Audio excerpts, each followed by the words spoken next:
Hello 12th class students. Today we are again here with our same topic, that is surface chemistry, in which we have seen so many topics in our previous video regarding the adsorption and absorption, mechanism of adsorption, types of adsorption isotherm, that is the graph in adsorption related to temperature and pressure. We have also seen the application of the adsorption in our day-to-day life. In this video, we will discuss some new topics related to our surface chemistry. The main topics we are going to cover under this video is catalysis, homogeneous and heterogeneous catalysis, that means types of the catalysis, zeolites, enzyme catalysis and mechanism of enzyme catalysis. All these are the new topics which we are going to cover in this video. So students, let's start this video with the topic catalysis.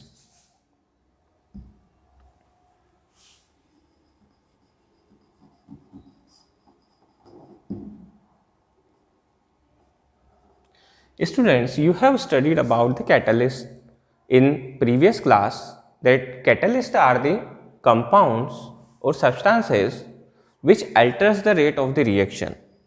So we will see them here now also, that catalysts are the chemical substances or chemical compounds which changes the rate of the reactions. Either they increase or they decrease the rate of reaction without undergoing any chemical change or quantitatively change. That means they do not take part in the reaction, but they directly influence the rate of the reaction.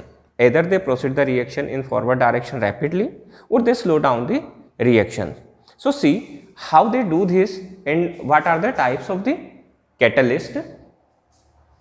Students, if we see a model reaction here, let's see a reaction that is KClO3 gives to KCl plus O2. This is a reaction, this is skeletal reaction, unbalanced reaction. If we balance this reaction, then see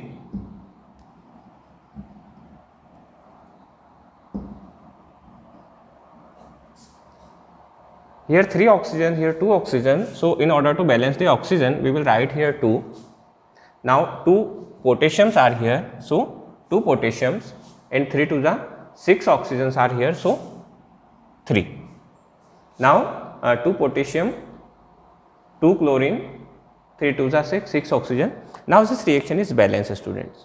So students, if you see this reaction is proceeding in forward direction and temperature required for this reaction is nearly 653 Kelvin to 820 Kelvin. In order to make this reaction feasible, or if we want to this reaction to be takes place, we have to provide this temperature. By this temperature, the reactant will get break down into 2 potassium chloride and oxygen. Now students, if we add a little MnO2 in this reaction, if we add a little MnO2 reaction, that is magnesium oxide, then we see that this reaction is feasible at the temperature of 473 to 630 Kelvin.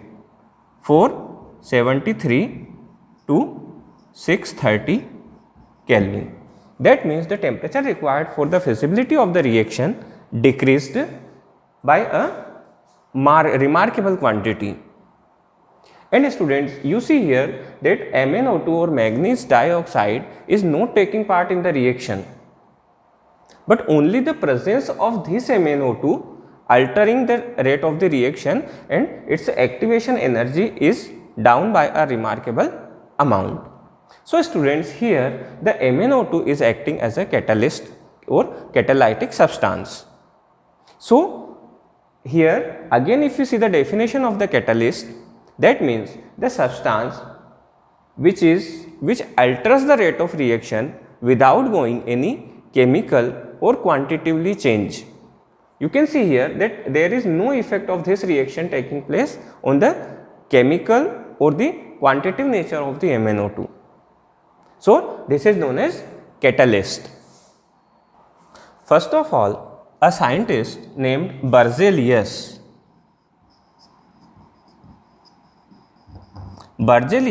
coined this term catalyst. Okay student, let's see another example of the catalysis.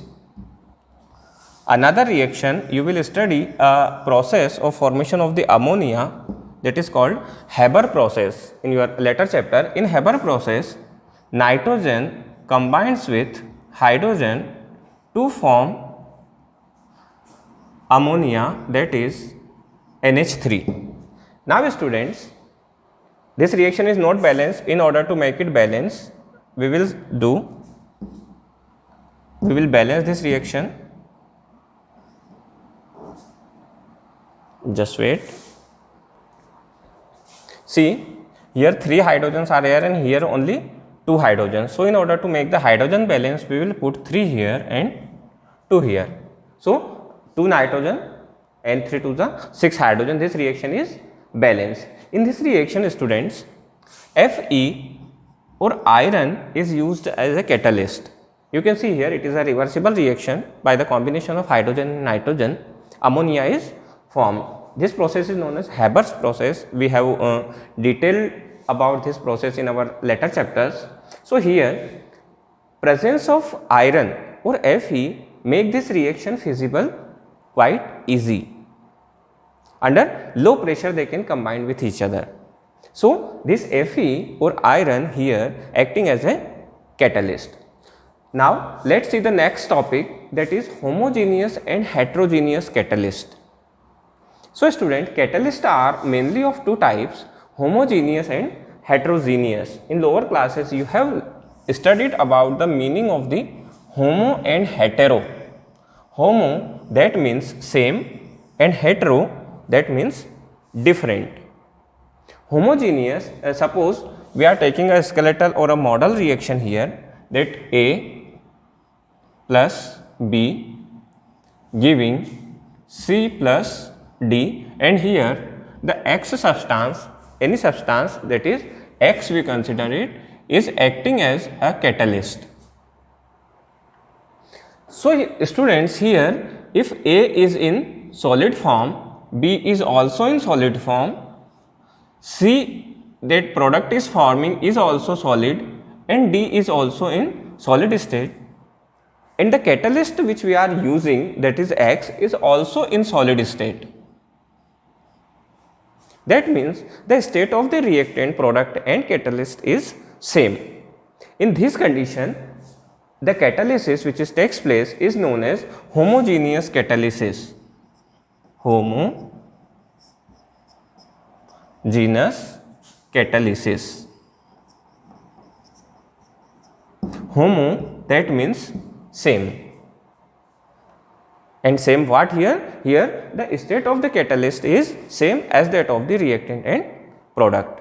Now, the second thing is that when the state of the catalyst is different than the state of the reactant and product. For example, before we have seen a reaction, that is N2 plus H2 gives to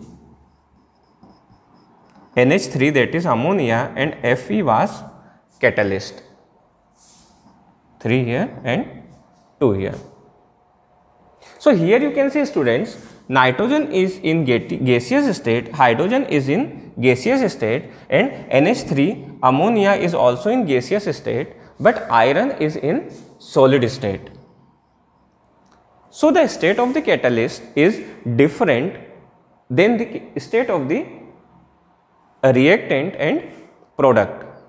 So, it is different change, that means it is heterogeneous catalysis. Okay students, so is it clear now what is the homogeneous and heterogeneous catalyst? Homogeneous, that means the catalyst having the same state as that of the reactant and product, and heterogeneous, that means they have the state, catalyst have state different rather than the reactant and product. So students, this is our second topic, that is homogeneous and heterogeneous catalysis. Now we will see what are zeolites. Zeolites are nothing but a type of catalyst, but they are very specific to their action. They only get attached with very specific molecules and not each and every type of the molecule. That is zeolites.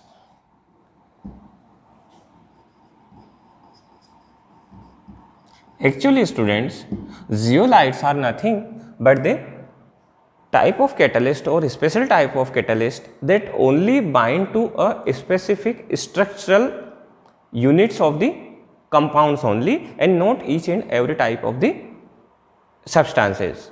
They are actually aluminum, oxygen and silicate. They are mainly form of aluminum, oxygen and silicon, that are the silicate of aluminum and oxygen. Now we will see how they are work with. Actually, zeolites have a repeating structure of the aluminum, oxygen and silicate. They have the repeated unit of the aluminum, oxygen and silicate, and they form the honeycomb like structure. That's why they are also known as honeycomb zeolites. You have seen the structure of the honeycomb like this. Honeycomb form this type of structure.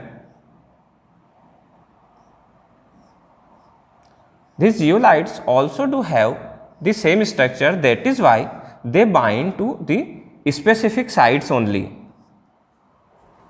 specific type of the compounds and not each and every types of the other compound. So students, zeolites are nothing but aluminum, oxygen, silicate catalyst. But the difference between normal catalyst and zeolites is that zeolite only perform the action on the particular substances, particular chemicals. They particularly proceed the reactions and not each and every type of the reaction. For example students, one zeolite is there, ZSM5. ZSM5 is a catalyst which is mainly used in petroleum industry. This ZSM5 is used in petroleum industry, and the main function of this ZSM5 zeolite catalyst is to break down the petroleum chemicals. As you know that petroleum is a mixture of different types of the products. So in order to get separate them, or in order to break down the long chain of the hydrocarbon, because petroleum is nothing but long chain of the hydrocarbons. So in order to break down that hydrocarbons, the long chain of the hydrocarbons into small monomers, this ZSM5 zeolite catalyst is used. So there is nothing more than more about zeolites in this in your chapter. So let's proceed the next topic, that is, there is an example of the zeolite students when we take the same types of the reactants and use the different zeolites or different catalysts, then different products are formed. Let's see one example.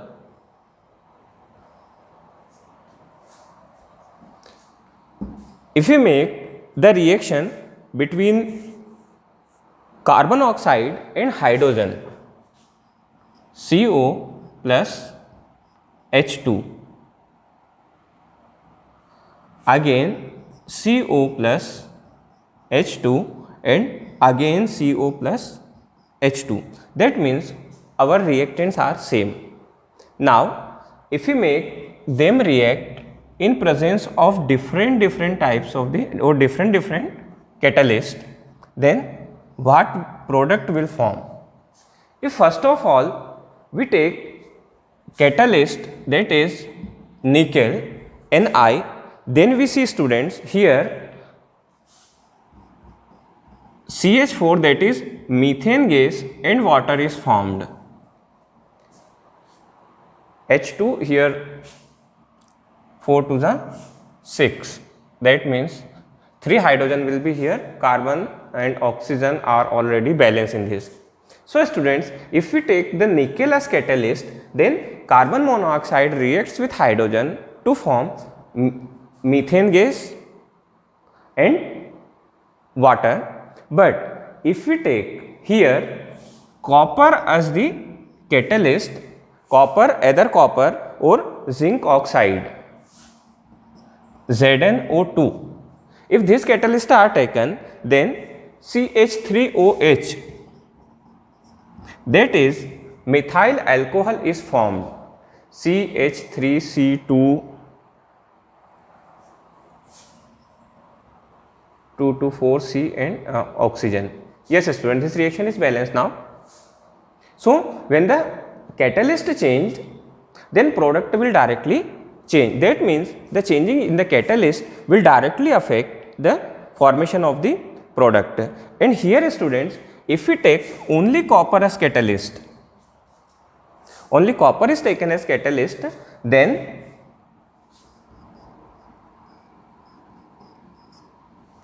aldehyde is formed, methanol.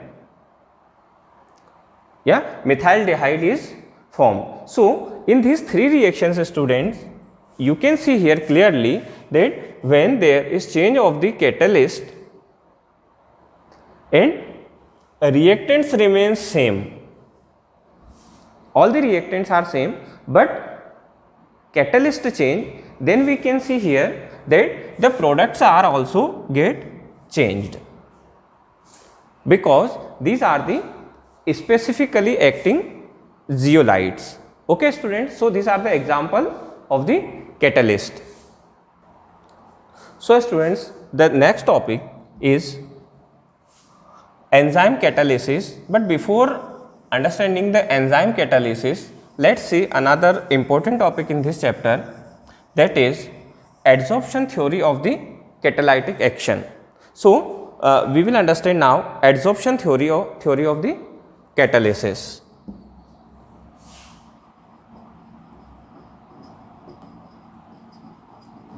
Adsorption, you know the meaning of the adsorption very well. Adsorption theory of catalysis.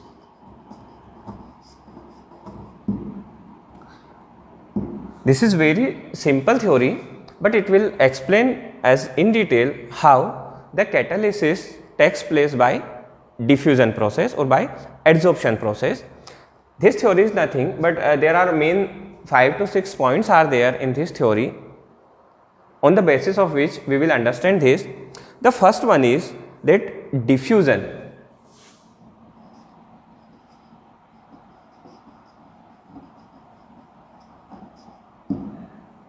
Diffusion, and then second is adsorption.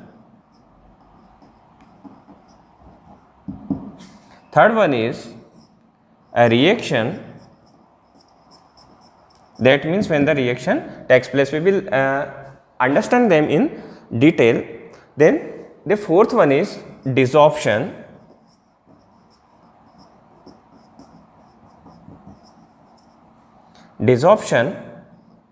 And fifth one is again diffusion of the products from the catalyst.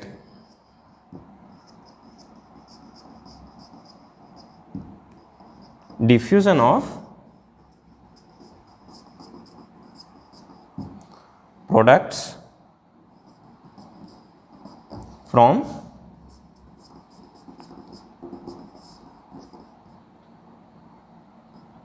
catalyst.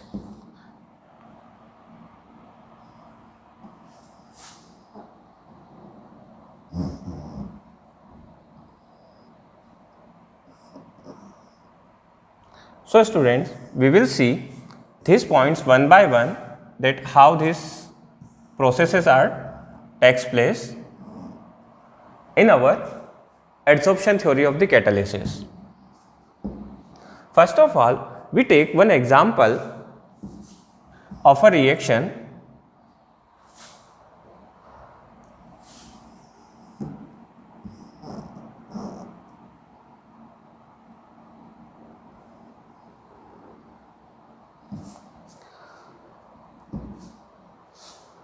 that we will take example of a catalyst. That suppose this is our catalyst X. Now this catalyst will adsorb the reactant and product. So here if we see that A and B,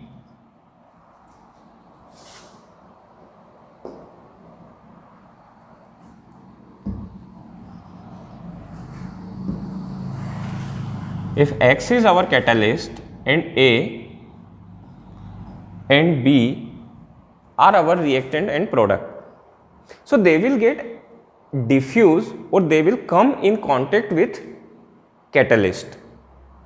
Diffusion, you have studied about diffusion, that the movement of the particles from higher concentration to lower concentration. So at the catalyst there is zero concentration of the reactants, so reactants come in contact with the catalyst. That process is called diffusion. Here there is no formation of the bond or no attachment of the molecules takes place, but only uniform distribution of the reactants on catalyst. Now the second thing is adsorption. In the second part they get adsorbed or they come in close contact with, or we can say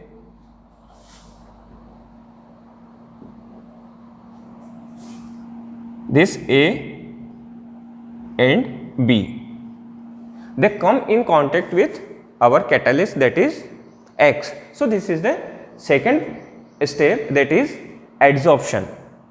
Now student, in third step the reaction will take place in A and B. If the reaction takes place, then the product will form. So we see that the formation of the product will takes place in third step, that is X and A and B now make bond with themselves also. So here catalysis takes place,